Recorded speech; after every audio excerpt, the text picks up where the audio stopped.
सोमय्या या ठिकाणी आलेले होते, मात्र आपले सगळे कार्यकर्ते आक्रमक झाले आणि त्यानंतर त्यांना निघून जावं लागलं। त्या विषयावर बोलण्याची गरज आहे असं मला वाटत नाही। चरित्र आणि चारित्र्यहीन लोक त्यांच्याबद्दल आपली जीवा विटाळूया नको। आपलं एवढंच म्हणणं आहे की हनुमानाचं मंदिर आहे, त्याची सुरक्षा करायची आहे। तुमचं हिंदुत्व किती ढोंगी आहे ते या निमित्तानं दिसतं आणि ते आत्ता अतिशय स्पष्टपणे दिसायला लागलेलं आहे। काल आदरणीय उद्धवजी असं म्हणाले की तुमचं मतांपुरतं हिंदुत्व आहे, ते ह्या गोष्टीतून स्पष्ट झालं, लक्षात आलं का?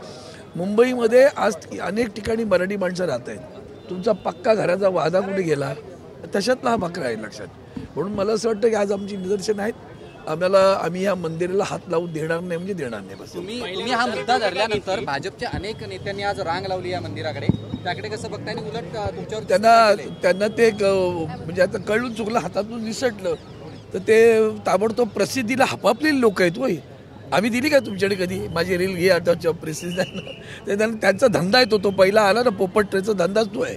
त्यामुळे त्या भानगडीत पडूया नको, मूळ मुद्द्याला बगल देऊ नका। तुम्हाला राजकारणाकडे जास्त बोलायची इच्छा असते, मला नाही।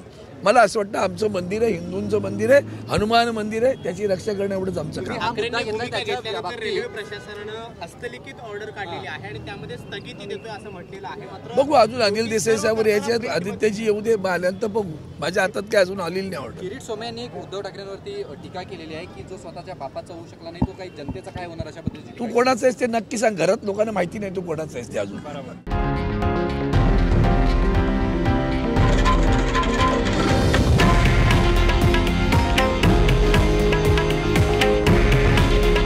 हे आहे देशातील नंबर 1 न्यूज नेटवर्क आणि आपण पाहत आहात TV9 मराठी।